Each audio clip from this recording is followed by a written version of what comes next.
Hey everybody, this is David Wolf with Our Paramotor Nation. Welcome to tonight's pre-show. Hope you're having a fun time chatting with other paramotor enthusiasts watching with you right now. Hey, I just want to take a quick second and just thank everybody who supports the show, whether you're a sponsor, whether you're a Patreon, whether you're doing a super chat during the show. And some people have asked me how to become a Patreon and how to do super chat, so I wanted to just talk about that very briefly. All you need to do is click on the little button down here at the bottom right of the screen. You can go ahead and pick out any dollar amount you want to donate to the show and leave a comment as well. I'll read it on the show for you. If you'd like to become a Patreon, you can go onto the website, ourparamotornation.com, and there's information to fill out there. All right, we're just going to start the show here in a few moments. I talked about the sponsors. Let's hear about them right now. Welcome to Our Paramotor Nation. Tonight's show is sponsored by Fly My PPG, offering a full-service paramotor training experience with 3 on-site instructors and limited class sizes. Florida Flight Sports, year-round training at your truck training headquarters. You can do this. PPG lights make one heck of an impression with countless patterns and colors on your paramotor. Lone Star Paramotor has become one of the most sought-out paramotor schools, offering foot launching and trike training classes and much more. PPG Zone, one stop for everything you want to know about the paramotor scene, where fly-ins are happening, and so much more. Aviator Paramotor is a cornerstone for paramotor training while offering its students some of the top paramotor equipment. Fly PPG Discovered Power Paragliding has helped people from around the world get into our great sport. Wisconsin Flight Sports, they make it affordable and accessible for you to get your paramotor training. Charlie Soap, an all-natural laundry detergent and household cleaner, are like no other. One Up Adventures and ParamotorProps.com, sharing their passion for flight on adventures around the world. Skylab Paramotor SIB, teaching paramotor pilots of all skill levels collapse recovery and advanced maneuvers. Blackhawk Paramotors USA's mission is to produce the safest, most powerful, and most reliable powered paragliding equipment in the world. Paraswag USA, your complete powered paragliding gear source. iFly Indiana provides USPPA certified powered paragliding training on your equipment or on theirs for prices as low as $2,500. Wicked Wings logo can help you have a one-of-a-kind glider with one or multiple colors. Visit the Our Paramotor Nation website. Check out the upcoming shows, the past shows, and all of its sponsors. And now, let's get started with this episode of Our Paramotor Nation.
Hold on. Testing, testing. I got it now.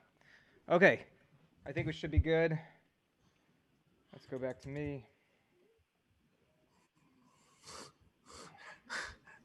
All right. All right, guys, do we have sound? I think we might have sound. Do you have it, Eddie? Give me a hello in the chat if we got sound. You hear anything yet? I hear it. All right. We got it. We got it. We got it. We got it. We got it. We got it. Sorry, everybody, about that. It's always one little button. Everything in life is about one little button. You guys All can right, hear Greg me. Taylor says Come it's on, on. I paid good money. Hot Buttered Steve is saying, come on, I gave good money to hear Todd talk. Absolutely. Craig Taylor says, got it. We got it. All right. Welcome to our Paramotor Nation. Take two. Take two. All right. So here's what we got going on. First of all, we have Todd Falstad. We'll be joining him with him in just a second. Number two, let me turn this down just a tiny bit here. So we have two new sponsors. You might have saw them in the intro video where you did have audio. And PPG Zone, go check PPG Zone out, ppgzone.com. You'll be able to go ahead and just see everything that's going on in our Paramotor Nation. Check out fly-ins that are coming up. I don't know. It's a really cool website, and they're doing it out of the goodness of their heart. So go check them out.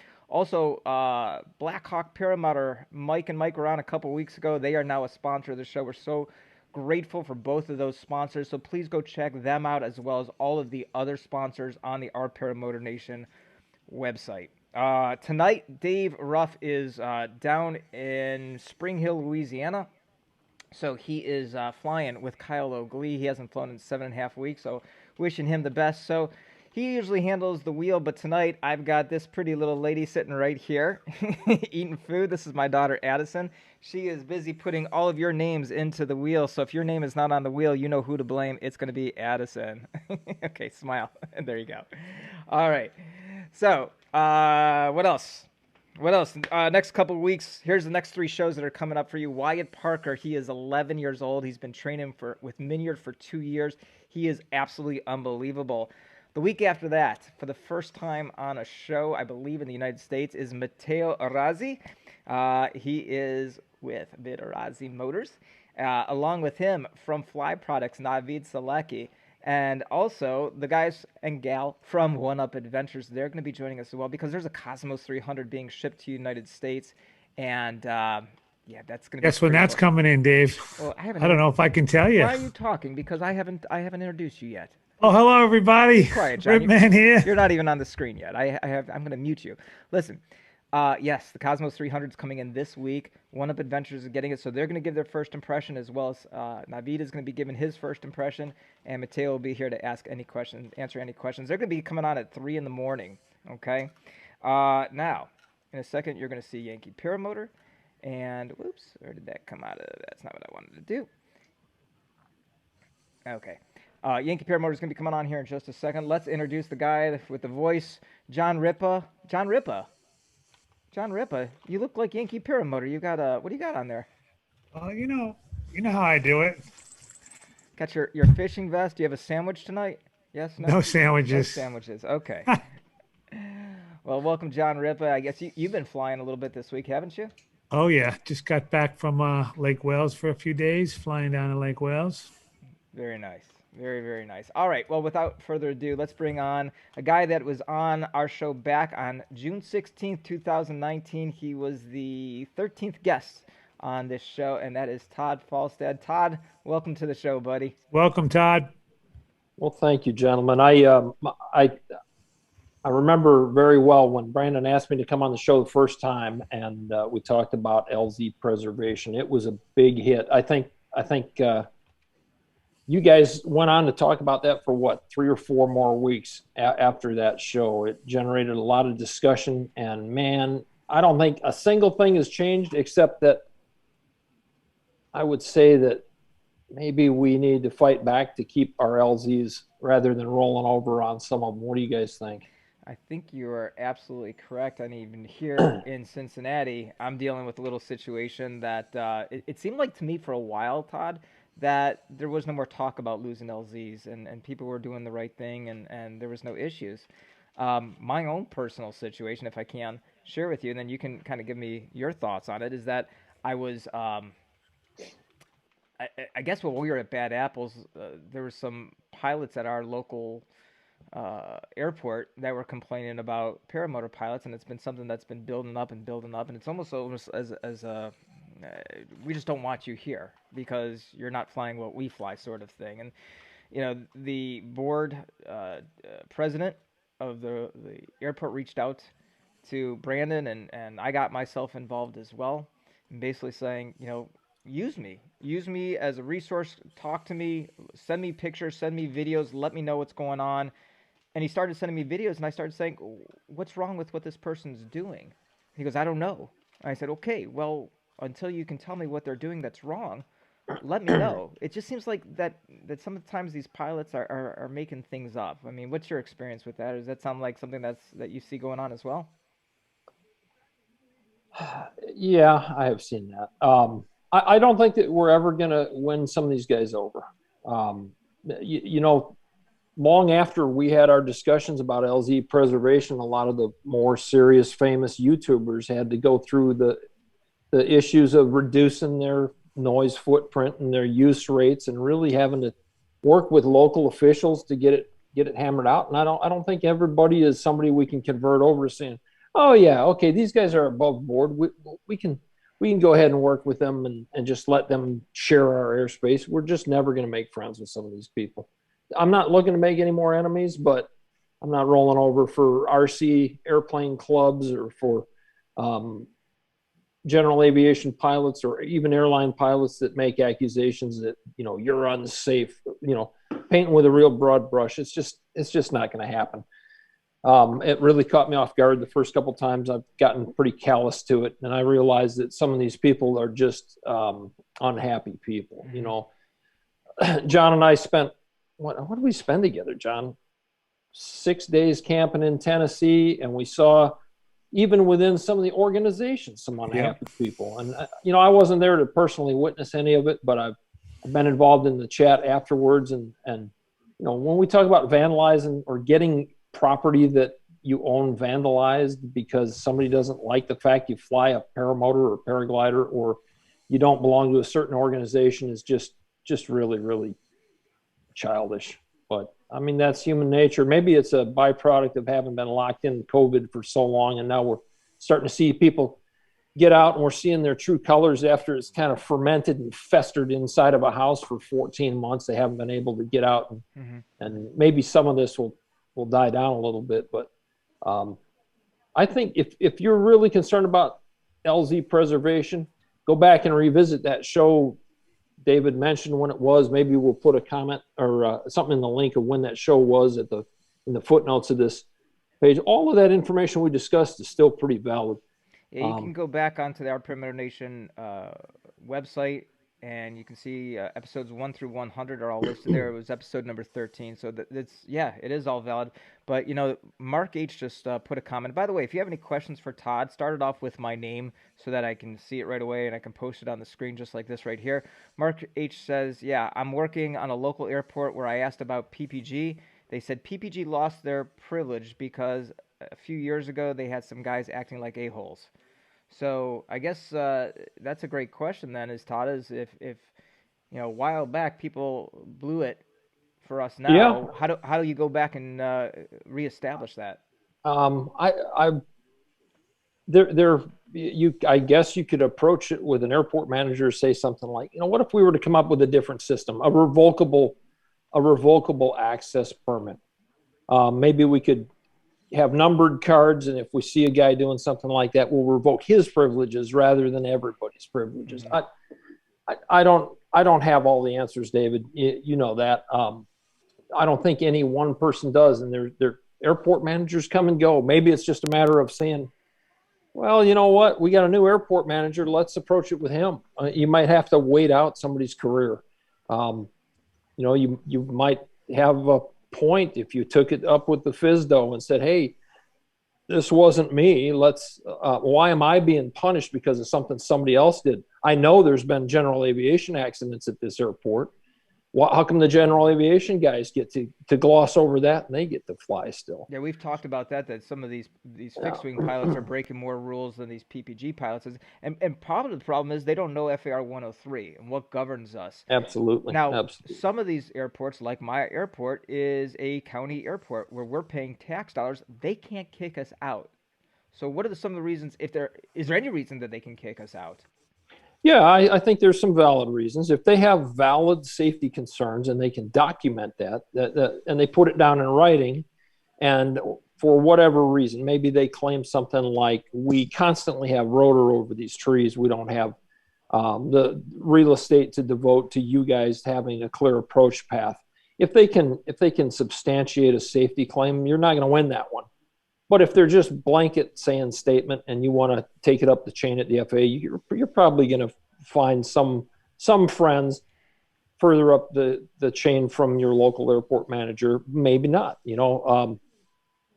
anyways, I really, David, my vision for your program, and I'm just an armchair guy from the past that watches your show every week.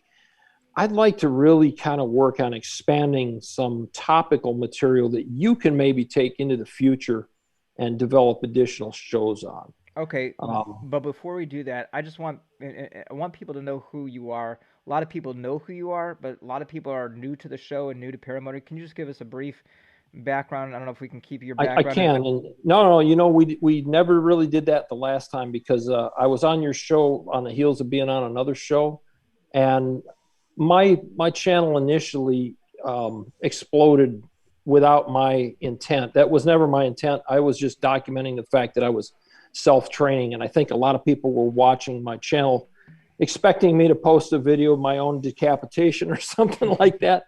And my subscribership grew very rapidly in the beginning.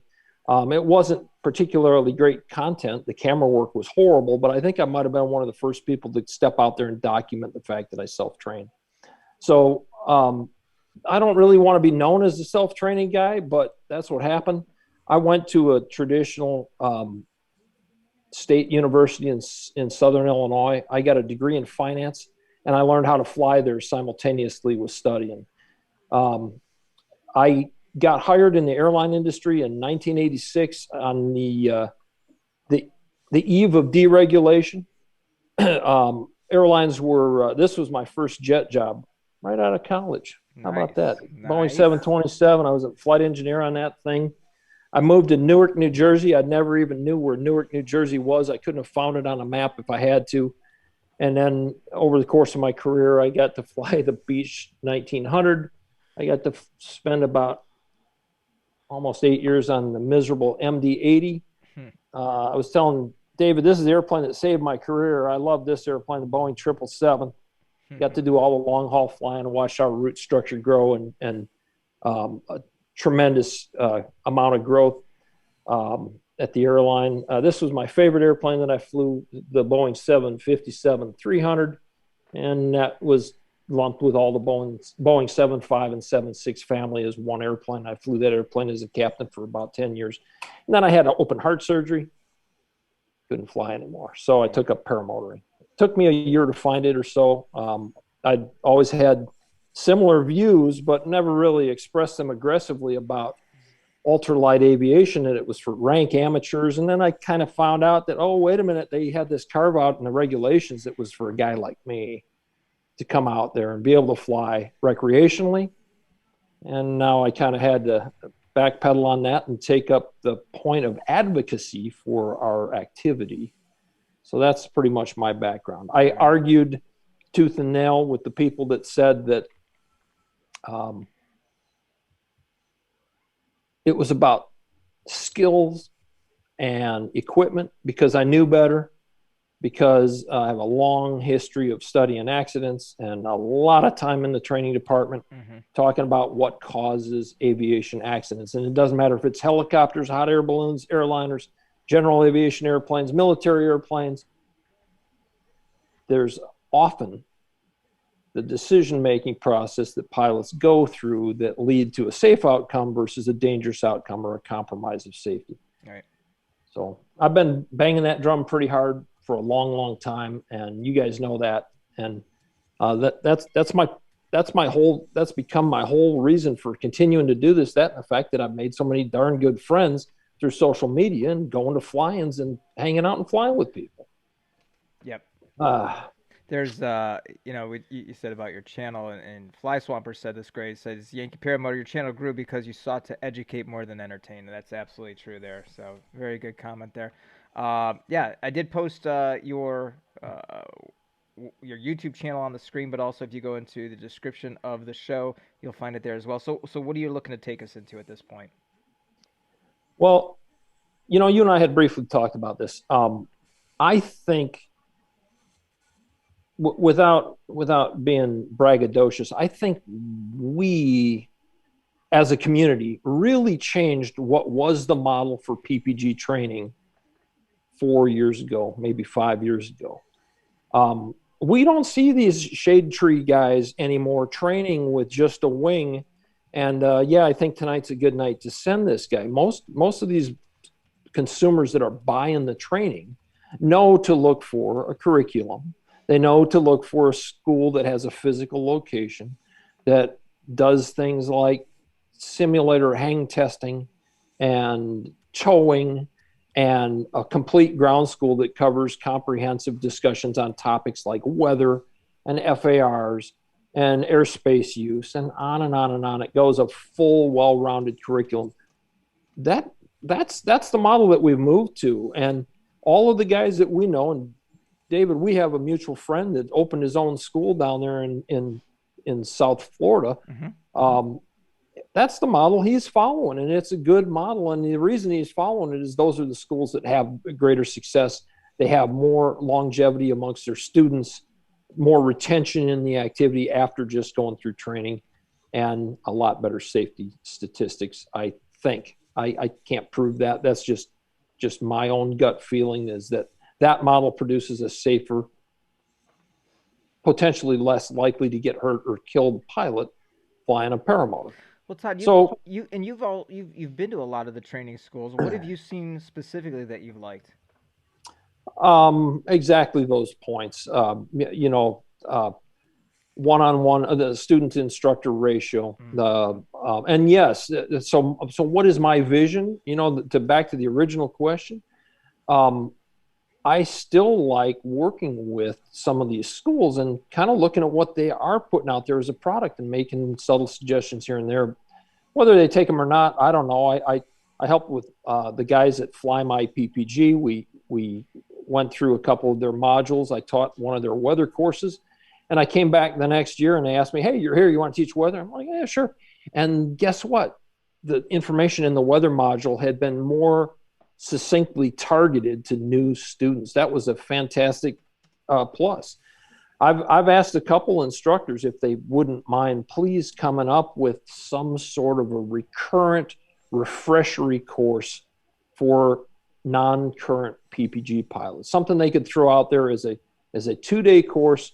My buddy Lauren Michaels argued, no, it's got to be 5 days. I said, Lauren, you cannot have these guys that are in their 50s coming down after not flying for 6 months in the northern tier of Florida and have them run around and kite and do 18 takeoffs and landings every day. You're going to wear them out. Can't happen. Yeah. You're going to hurt these guys.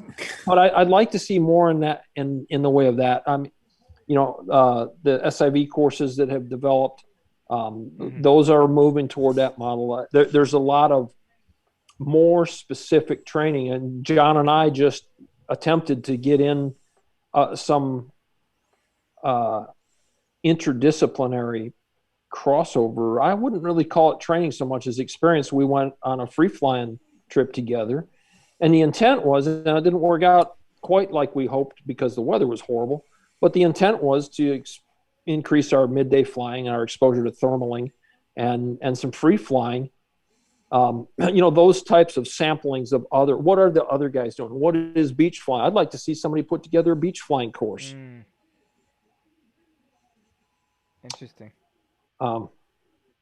So yeah, that's, if I have a vision, it's that training wouldn't be one and done footprint, that guys would be open to the idea of revisiting the schoolhouse, getting some checks on your technique, and you're getting your gear looked at by somebody other than just you, especially if you fly alone in a remote area, or off your own farm property, for instance. Come out and spend some time, part with a few dollars, get some quality instruction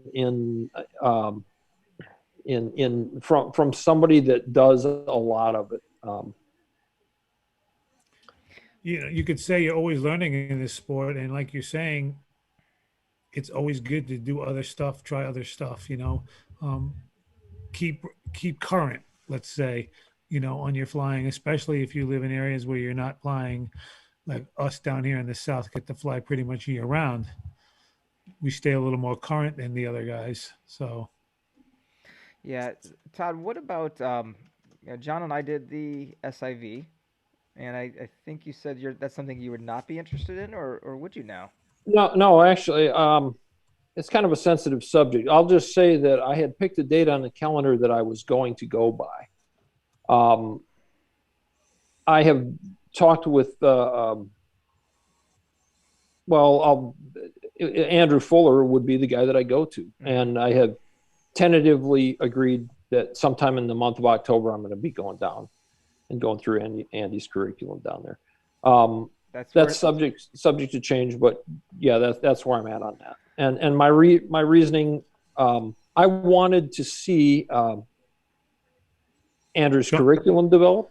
And John Ripa go through the course. I was going to say, waiting to see if John Ripa survives it first. If John Ripa could do it, you could do it. It's a sensitive subject, and I know you had Andrew on the show, and that's the reason for the sensitivity. But I wanted to let his curriculum fully develop. I wanted to get him as comfortable as possible with what it was he wanted to teach before I went and paid for it. Yeah. A lot of positive reviews out of Skylab. A lot of positive reviews. No doubt about There's been some, just like anything, there may be some bad reviews out of Skylab or any other company or any other school. But Andy does a great job. He really does. John and I can attest to that. Dave as well. What about, I think you wanted to talk about as far as what we do being a sport versus an activity. Your thoughts on that? Oh, I just put out a video about that, and I rambled about it for 4 or 5 minutes. And man, I never really referred to it as what at the level that I was doing it. Flying around wasn't sport, but the chance to get in some thermal flying.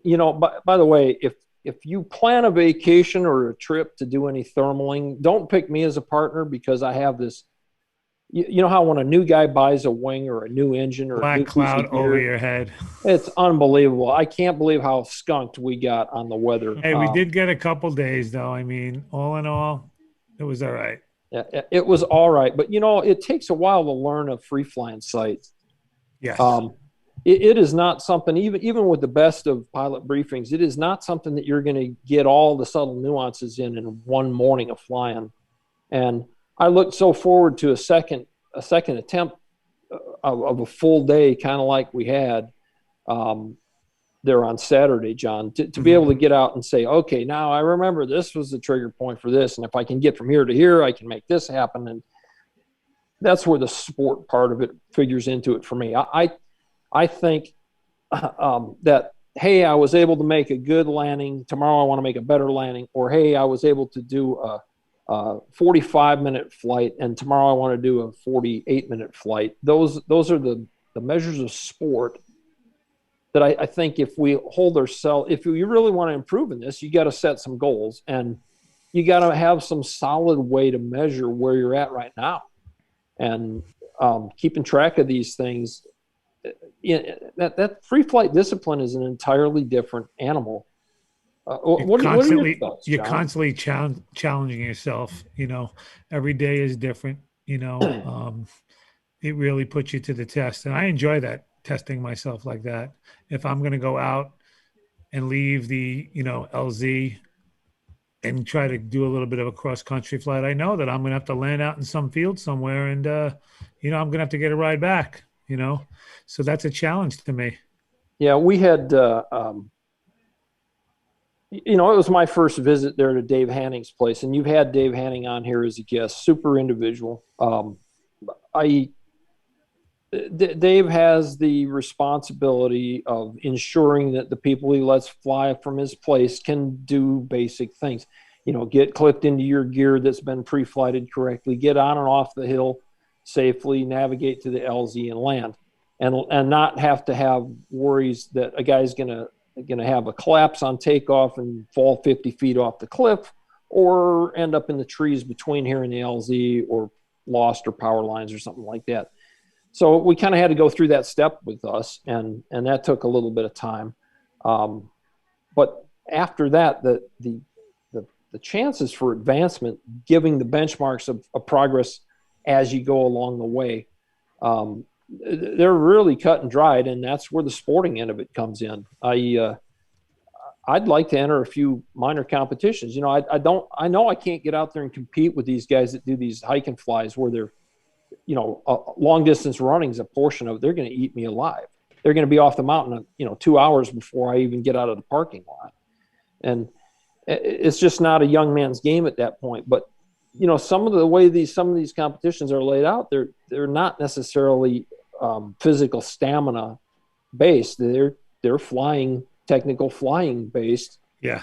And accomplishing those tasks along the way each and every day are really based on your flying skill. And I'd like to see a whole lot more of that in the United States. It's a tough nut to crack with insurance and land access and site access and on and on and on it goes. 100%. So yeah.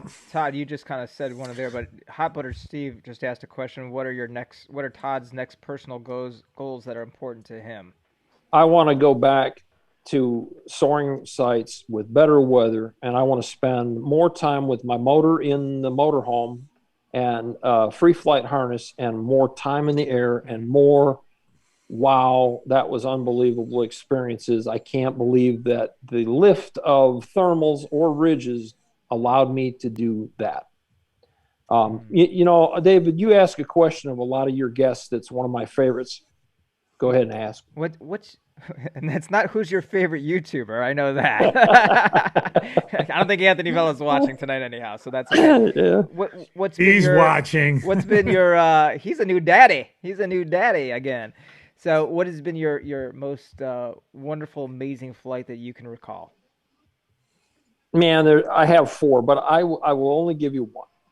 It was the moment that I flew a paramotor. Because I knew the world that I'd been shut out of by losing my ability to fly for a living. Because, I didn't just fly for a living. I flew recreationally. I owned general aviation airplanes. I engaged in some very minor training. I trained a young guy as a mentor. He works for an airline now. I trained a couple other guys locally to get more advanced ratings. I was not really a good person to seek out for primary instruction. The dude off the street that doesn't know anything about aviation wants to get his private pilot's license. I didn't have that. I know how big of a commitment that is. People have asked me, why don't you open a school? Because I know how big of a commitment it is to take a guy down that path to basic safety proficiency. I worked better in the nuances of getting the guy his instrument rating or his technical aircraft cockpit sign off for an insurance company. But my biggest one was the fact that I got back in that paramotor, because it reopened the doors that had been closed to me. And that's. So that was your best flight, the first time you flew the paramotor? That could have been his best flight, maybe his most memorable. I thought he was going to say the time he met me at the compound and we flew together. I thought it was going to say the first time. That was my best flight. That was pretty good too, John. JR Paramotor, I think you just answered his question. He says, with your knowledge, why haven't you started training? I think you did. In fact, Chris Fenimore also said, I would take a couple of Todd's classes if he had a school. So Chris, I just don't see it happening, buddy. It's just such a commitment. And, for me, I think some people don't do training because they're worried about exposure to liability.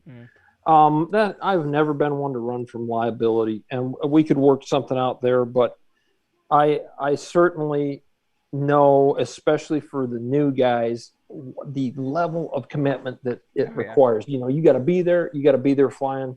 Maybe you don't want to be there. You got to be there hoping the weather's good, because if you call it and go home and the weather gets good, you're going to regret. You're asking all these people to make these commitments.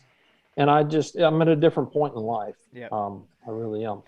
I gotta interrupt you for a quick second. I do want to say thank you to DP, David Perry. He is down in Lake Wales, Florida. He says, "Arms for this great show. Host, support, and guests are always bringing good content." Thank you, DP, and congratulations to you on your current training that you're going through right now.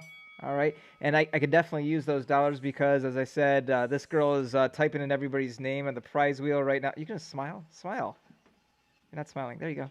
Okay. She's concentrating, David. She's charging me $5 for sitting here for the hour, by the way. I'm not kidding. Worth every penny. She really is. So thank you, Dave. I appreciate it. Okay, Todd, I apologize for that interruption there.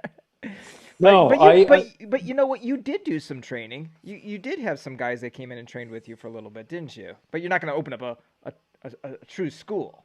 Yeah, and I, to be fair, I have gotten some training along the way on specific topics. So, I did do my P2 out in Colorado. I was looking if we had a real soarable day and I wasn't able to do it on my own, I was going to look to find one of the instructors in Dave Hanning's staff and say, hey, can you shake one of these guys loose for a half a day of training, where he either flies with me or is on the ground coaching me for thermaling. And like I said, the SIV thing is on the docket for maybe sometime in October. David, have you got something to give away? We can give away something right now. Todd has to go to the bathroom. Todd's got to go take... No, John, you know what I need, man. Oh, you're going to grab a beer? Give All me right, 2 why seconds. don't you do that? Let's do this real quick. I want to say thank you to John Wayne, who donated $10 to the show. Thank you very much, buddy. Appreciate that. So we'll go ahead and give away a prize. I got 2 prizes. Let's do this one first. What do you got, Dave? This is from Paranormal, John. Oh, we should probably do this. Yeah, Paranormal. This is a hook knife.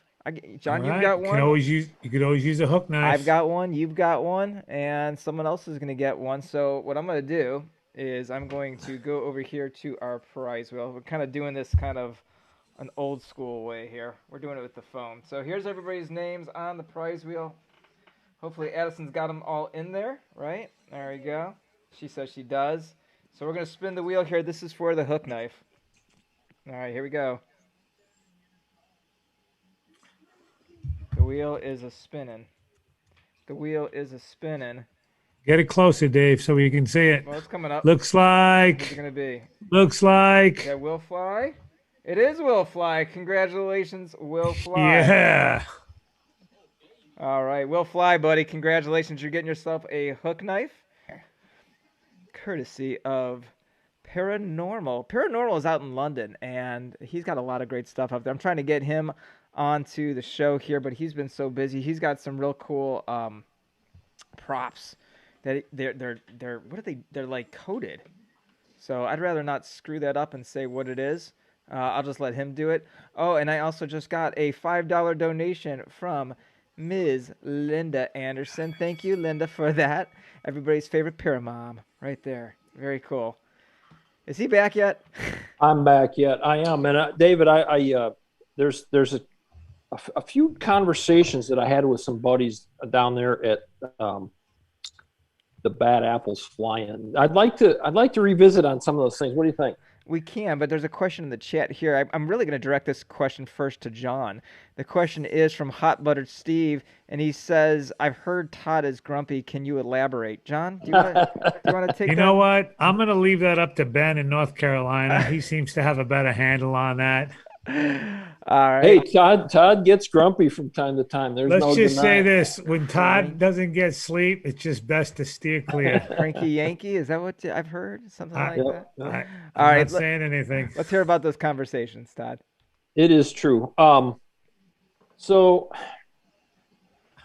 very early on, I had a couple guys contact me when I was seeing the growth in my channel about helping them fly or helping them get back in the air. And they were Green Eagle guys. Mm-hmm. They owned Green Eagles. So one of the discussions I had, I don't know if you guys know Wayne Macy. He's one of the Florida pilots. I think he's either a JetBlue pilot or a JetBlue retiree. I can't remember which, if he's still active or not.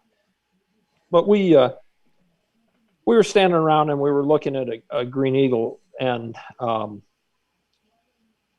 individual that owned it has gone to great lengths to modify it and make it lighter. So it kind of got me to thinking about over the airplanes I flew across the span of my career, what was the single biggest safety improvement? And I can only come back to one thing. There's been a lot. I mean, the things that have changed in my career from monochrome radar to digital composite 3-color radar in the cockpit, the situational awareness tools like GPS. You know, when I started flying, there was no such thing as GPS. It was owned by the military. It was top secret, and it wasn't demilitarized, so you couldn't use it as a civilian. Imagine a world without GPS. When you started flying, weren't they just using compasses? They were, as a matter of fact. No. The Omega systems and the Loran. We actually had airliners that had Omega systems. Loran and Omega systems. I haven't heard that in years. Point-to-point ADFs, and that's how airliners got around. And the better navigation, better situational awareness, all of those tools are better manufacturing processes, better reliability amongst the components of the airplanes. The single biggest safety improvement was the massive increase in initial rate of climb that I saw from the airliners I flew early in my career to the airliners I was flying late at the twilight of my career. And those climb rates translated to, hey, we made a mistake. We were immediately out of that environment where that mistake was going to kill us because we can out climb it. I never felt that the Green Eagle had any combination of wing and weight that was going to ever get to that point of being safe for climb. And sure enough, these guys in Florida kept at it. They just loved the Green Eagle platform for whatever reason. One of them, you guys know this fella, he put on a souped up engine, if you will. It's a Predator engine that's been modified and polished and ported and blueprinted. And, I think they might have even put on dual ignition in it. And they took this little engine that was designed to make 35 or 40 horsepower or whatever it was, and now they're making 70 horsepower out of it. The other guy's tack was to not go after the engine, but to go after the design of the product and start shaving weight. And his climb rates started increasing dramatically, and that translates to safety. So that's my little shtick about safety. You got to, if you're an advanced pilot and you've been doing this for a while, you've experimented with different wings, different wing sizes, and probably a different motor or two along your path. And you need to keep at it, in my opinion, until you find that combination that gives you the flying characteristics of the wing that you like, but also gives you the performance necessary to get off the ground quickly and away from the environment that can cause you harm. Maybe you like low proximity flying. That's cool. But when you smash that power, you want climb rate.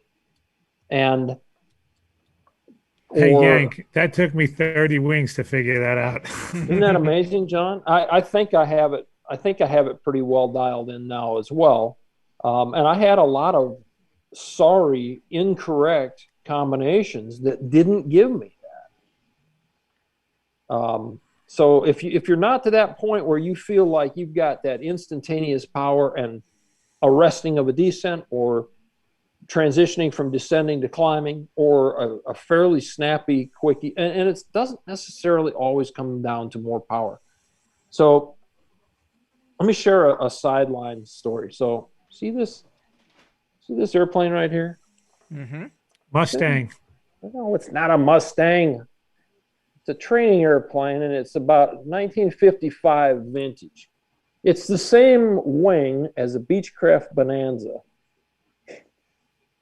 So the Beechcraft Corporation built this airplane as a primary trainer for the armed forces, and they tried to target all the armed forces. I think the Navy ended up with the most of them, and it was a darn good airplane.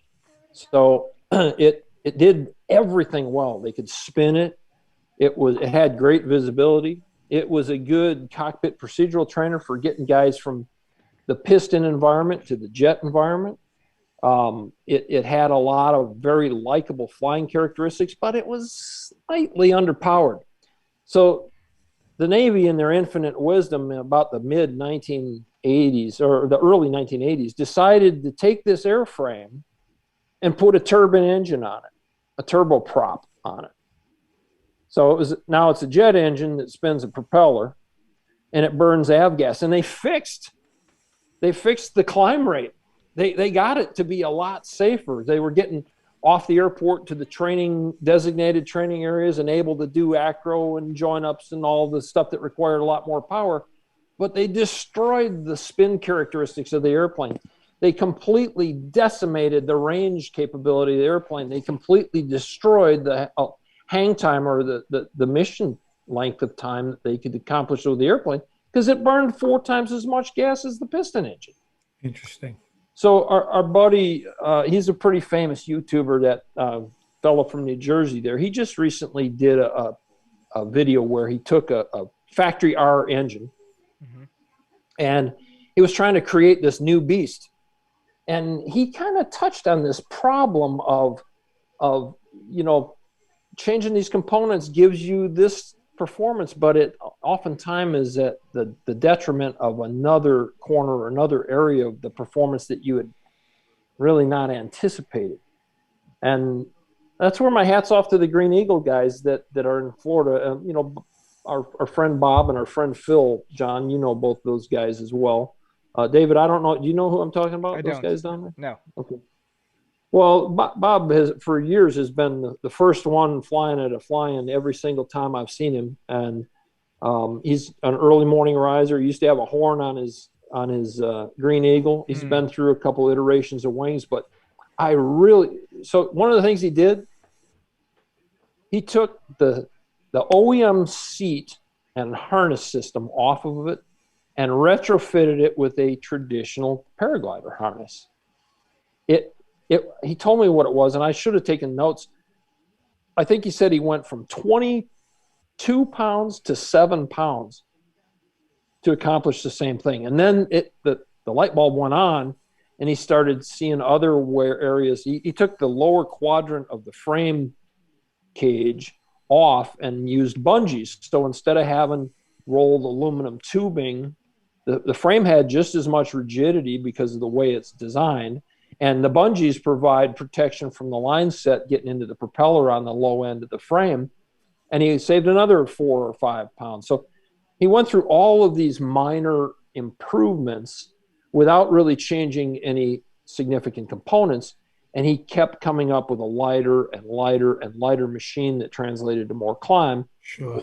Whereas the other guy went the route of more horsepower and sacrificed, how much and the length of time he could fly. Yeah, no, he had the same time, but he had a catastrophic motor failure, and that motor ate itself from internally, and it was simply because they were asking more out of the motor than the motor was engineered to be able to deliver. Someone, PPG Explorer, wanted me to ask you the proper way to do a water foot drag for me, but we're not going to go into that. But I guess a little extra thrust might have helped. So there you go. I don't know, David. My take on that whole thing is that was scripted. It was what? Scripted. Yes. Yeah. I won't reveal that. I do want to though thank Hot Buttered Steve. And Hot Butter Steve says, thank you, Todd, for sharing your thoughtful introspection since the start. It's been greatly appreciated. And I used to tell you that, too, all the time when you were commenting on my very early videos, telling me what I was doing wrong. And then you stopped. And then things went to hell. I don't know why you stopped. I could have really used it more. There's another one here, too. Will Fly, also. Will Fly, who just won the hook knife, says, Resurgence PPG rocks. And heck yeah, it does. and I've been looking for the proper moment to. Will Fly, thank you very much. Hot Buttered Steve, thank you guys, thank you as well. I really appreciate it. Um, I was looking for the right moment to say, happy holiday, everybody. Memorial Day. Thank you for everybody that served, everybody that had a family member that lost their lives, or know someone that lost their lives serving our country. Thank you very much, and our hearts go out to you. Mm. But do enjoy this. Well, what's left of this Memorial Day? Well, tomorrow's Memorial Day. But I'm working. Tomorrow's Memorial Day. I'm working Oh, tomorrow, so exactly. it feels like another day to me. But there you go. But I want to go back for a quick second because I do want to ask you. We were talking about sport versus hobby, right? Or sport versus activity. And when you go to the fly-ins, there's some really, well, we'll call them amazing pilots, some very gifted pilots. People like Aaliyah Cotillo or a Matt Minyard or a Andy Fuller or a Kyle Mooney. These pilots that do amazing, and there's others. They do amazing acro. And at some point, somebody might think, I'd like to try to do that too. Uh, Todd, I guess your thoughts on that. When is the right time for someone to make that transition, or how do they go about making that transition? I think okay. So I went down this path as a private pilot working on his commercial pilot rating. Only I did it in fixed wing airplanes, but I wanted to know what all was acro about. I wanted to loop and roll an airplane. Mm-hmm. And when I first got a PPG rig, I wanted to stall that thing and I wanted to experience collapses. So I did it. Beyond that, wing overs, I'll do a couple wing overs. I have no desire to do sats on a regular basis. I'll probably end up doing them for demonstrative purposes if I go down to visit Andy. Mm-hmm. I'll probably end up doing the backfly thing with Andy. I never got that far. And the wings that I did stall were my very docile, big, lightly loaded wings that had very quick recovery characteristics and A ratings. I wouldn't discourage anybody that has a desire to experience that from chasing after it and doing it, but do it with commensurate with your understanding of it. All of the tools to ensure success. And, it's not about going out and yanking on the glider until you see it do something and then recovering, because that's a real bad plan. Most aerobatic maneuvers really should be a lot more precise than they should have precise energy for entry. They should have precise headings for entry with a planned, when this thing's all over with, I'm going to exit on that heading. We're on this heading. We're on the same heading. It shouldn't just be, I'm going to spin the glider. I'm going to stall and spin the glider. And when I recover, I recover. Mm-hmm. There should be a plan. I'm going to stall and spin the glider, and I'm going to do 360 degrees of rotation, and I'm going to recover on heading. Mm-hmm. Those are metrics that I don't really, or measures of how well you mastered this aerobatic maneuver that I don't see in paramotoring nearly as much, or paragliding nearly as much as you do. They're not doing that a lot, Yeah. Guys who do SIVs yearly or bi-yearly, they definitely probably go on that route where, you practice that stuff. And John hit the nail because that on takes the head. time. That takes time to do that stuff. Yeah, John hit the nail on the head. I mean, I know people will go out there and watch a video and say I can do that, and they'll start doing stats and everything, and they'll learn off of YouTube. And gosh, John, I couldn't imagine doing some of the stuff we learned at Skylab without actually being at Skylab and having an instructor in your ear. Heck no, I locked up once, and then I said to myself, if I don't listen to what he says for me to do, this could be over. And I just listened, and as soon as I did what he said, it all got better, I remember you telling me that story, yeah. John. That was like a spiral that you entered inadvertently. Yeah. I mean, it happens so fast. You don't even know how fast it happens, and the G's just get it narrows in on you, and you just like, what am I doing? Either listen to him, throw my reserve, or I got to do something, or it's going to be over. So you don't know what you don't know, right? No. So there's one more question. We're almost at the end of the show here, and again, I apologize for everybody at the beginning of the show. Already? Yes. Holy cow! We can keep going. I don't care. Let me tell you, this guy is a plethora of knowledge. I just can't get enough of him. I don't know who coined that phrase, but I think he's sitting close by. Listen, Todd, there's a question in the chat for you. Please ask Todd who his favorite pilot is to hang out with at fly-ins. We all know who that is. I Todd told doesn't know. Todd. Todd doesn't know. He's not watching the chat. We told Todd Scandrett.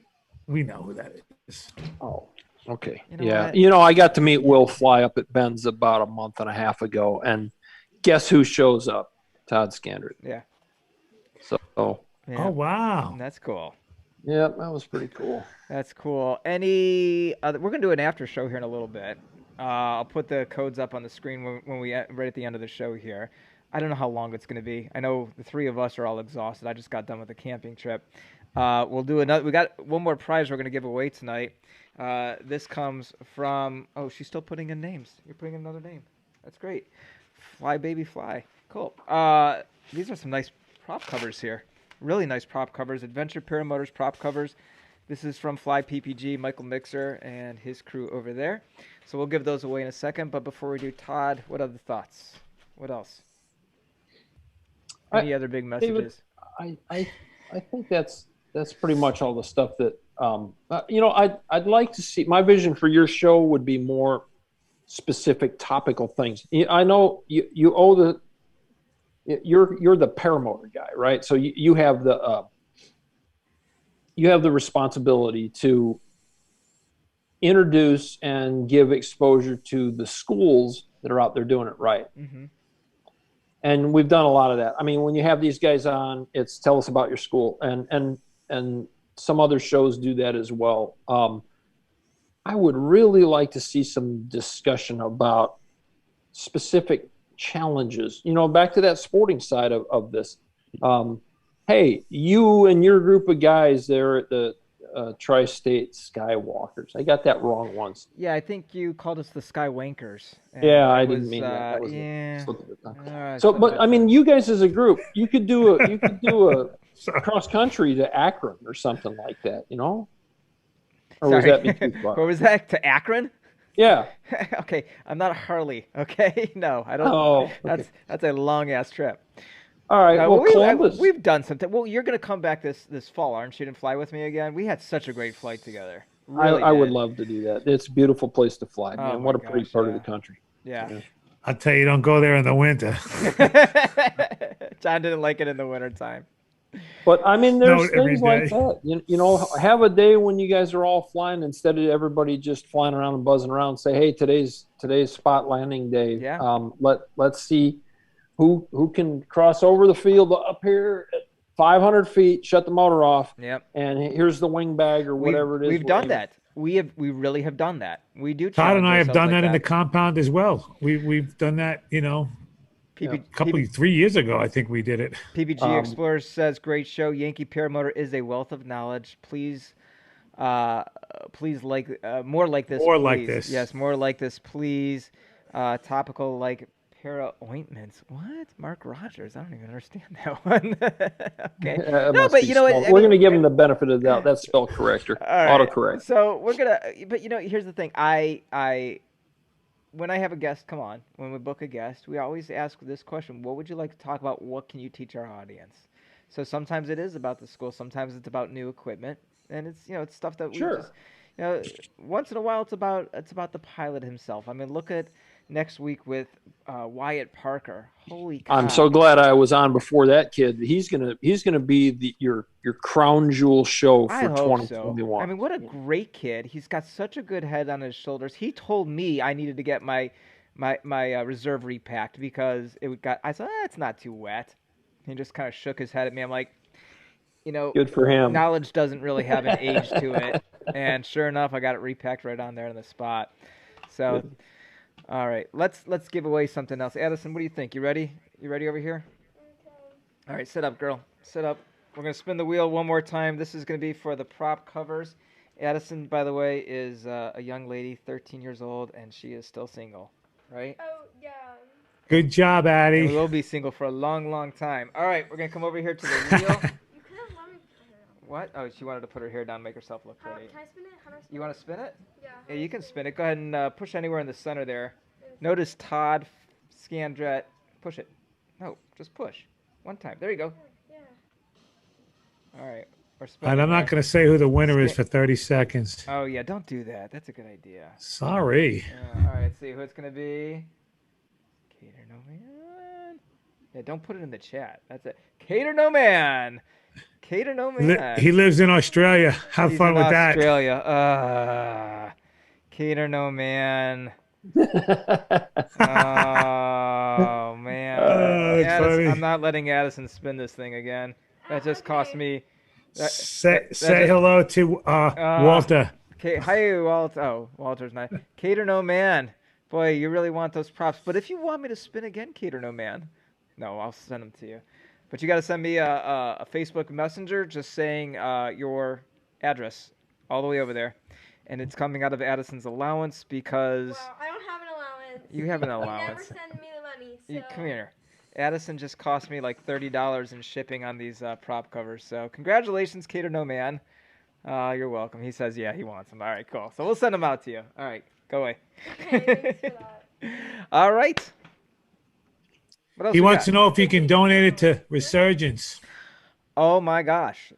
Yes. That would be wonderful. Cater No Man. I will. Yes. So I didn't cost him money, guys. Okay. So I will bring these to Todd. Cater No Man. That is so. You know what? Still send me your email, your mailing address, because I'll at least send you some stickers. Okay. I got a couple stickers here. If you'd like them, we'll send our Paramotor Nation out. Yes, we will. Can you send it to Resurgence people? Yes. How about that? Todd Falstad. Todd Scandrett.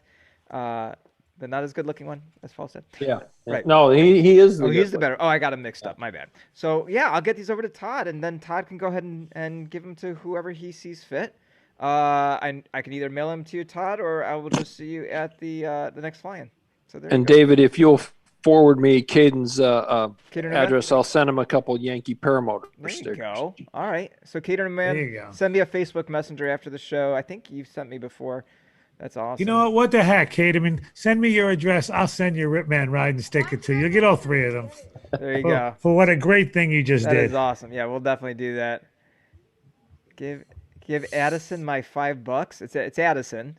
Thank you. Linda Anderson says to give her your $5. $3.65 actually. Yeah, John just got it. He should be listening to the show right now. John says it's $3.65 because Google takes a third of it. But there you go.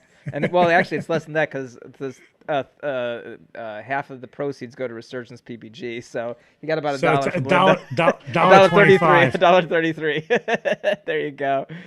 And here Resurgence PPG says, Cater No Man, that would be fantastic. Thank you so much. We're putting together a motor for an alumni now, so this would be a great addition to the build. That is awesome.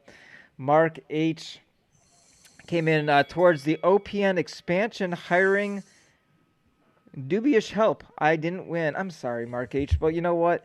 He sent a $20 donation. You know what? Send me your address as well, and we'll send you a sticker as well. There you go. And Cater No Man. So I will go ahead and send this out, or if you can send it out to everybody. Resurgence PPG also, he'll send you some stickers as well. There you go. Everybody's sending Cater No Man stickers. Thank you so much, he says, but we say thank you as well. There you go. Mark Rogers, thank you very much. You're awesome. What a great community we have, isn't it? Isn't it, Todd? Really is. Yeah. So Todd, thanks so much for coming to the show. I mean, Hey, one last thing, guys. we're not getting rid of you. I'm just I know. thanking you. I just want one last thing before we go into the after show. From the chat group that we joined up there in Tennessee, John, did you happen to watch the video that they were talking about, the Birdman of Karakoram? On the distance he flew?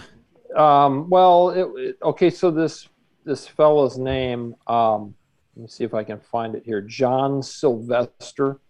He passed away last week, a week ago today. Oh, yeah, I saw something about, okay. Yeah, he died of a heart attack, which is, we both had our heart issues.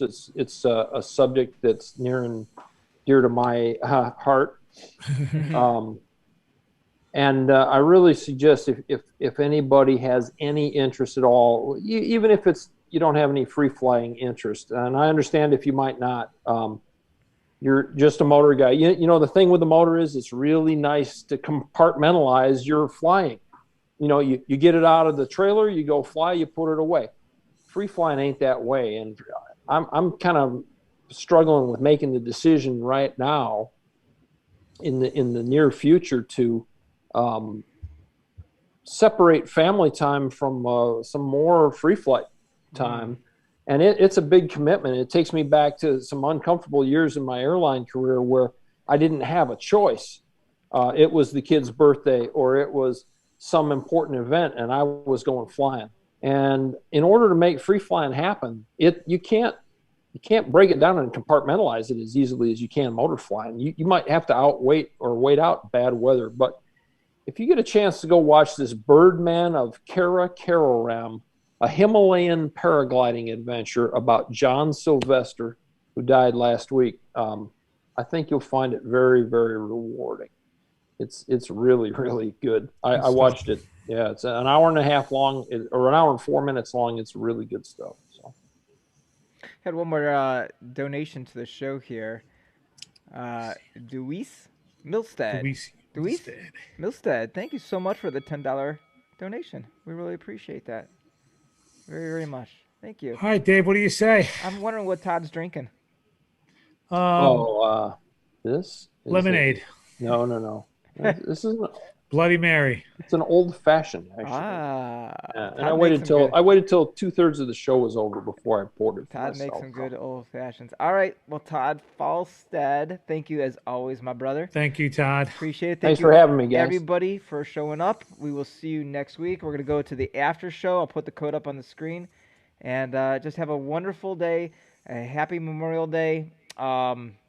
I will give one little plug to myself. I did put out a video. I think it came out this morning.